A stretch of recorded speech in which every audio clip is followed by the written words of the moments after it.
Alright guys, today seems to be the day of apologies with the Theterrainguy.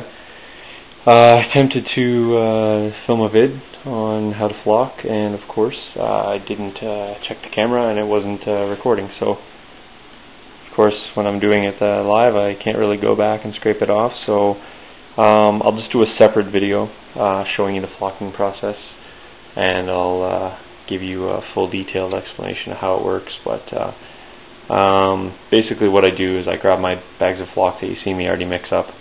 I use a combination of weld bond and this material here. It's a matte medium from Scenic Express. It's just transparent scenery cement. This also dries clear. Make sure you use stuff that dries clear.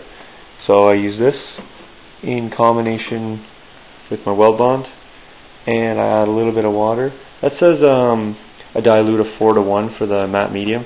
I pretty much do 2 parts of that, 2 parts of weld bond and 1 part water. I make it a little thicker. That's why I can get the sort of spongy look in the mat. So this one here is quite crispy. This one here hasn't got the final coat, but you can see even with using the single blend, I think on camera it's very subtle, but you can see there's just patches, and that just comes from sprinkling. What I do is I do a full sprinkle, cover it, tap it off immediately. Then I go back on with full sprinkle, tap it off immediately.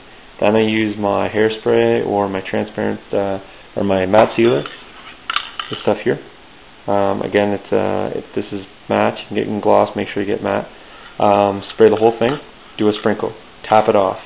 Spray, sprinkle, spray, sprinkle. Do that twice. So you have 2 full sprinkles before this. Then you do 2 full sprinkles in between layers of this. Then I do a final layer of this, and then just a top coat sprinkle. I don't spray over top of that till later on, and that just keeps building up depth. So down here you can see this is the more shrub blend. You can see kind of the fringe. I put a lot of sort of shrub coming off the edge of the board. The only thing I got left here is put the mesh down, and then I just sort of went around the edge here. Get a little bit of recess look because of the mat being a little thicker. What I'm going to do is I'm just going to take some shrubs and transition that, so the shrubs will actually hide that line. But there's your crop row. There's the field, shaved, not shaved. There's a patch of the medium, medium, medium, medium, and then the lighter colors there. On the road too, I did some work. I actually narrowed it down in the center and then widened it out.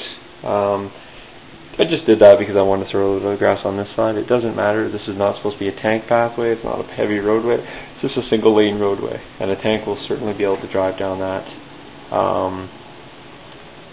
There's enough distance. It may go on the grass a little bit, but that's not going to make a huge difference. Bring you down to board level. There you go. That's the fine grass, and then you can see the difference as we get into the shrub blend and across the landscape. This board's got lots of wide open areas, tons of spots for great infantry fighting, tank battles. It's a legal size bocage board. Bocage boards are 4x4, again because of the slowness of moving around and through the bocage. You got your open area here, here, wide open in there, all your pocket fighting down here, as well as some additional, there's lots of spots you can put artillery, even though it is a smaller board. So I don't know what else you can ask for on a bocage table. It will have some trees on it, not a ton, because I don't want to fill up the open areas, but that's what you're looking at, guys. Again, use your imagination. All the silver will be covered with bocage, and throw a wall and some trees, and it'll be done and ready to rock and roll. So if you're interested, like I said, let me know. I'll be entertaining some offers. If you lowball me, I'll probably still respond. It may just say ha ha ha, or I might just give you a reason why I'm not going to accept your offer. But use your better judgment when you're coming up with a price, and we'll see what we can do. So cheers, guys.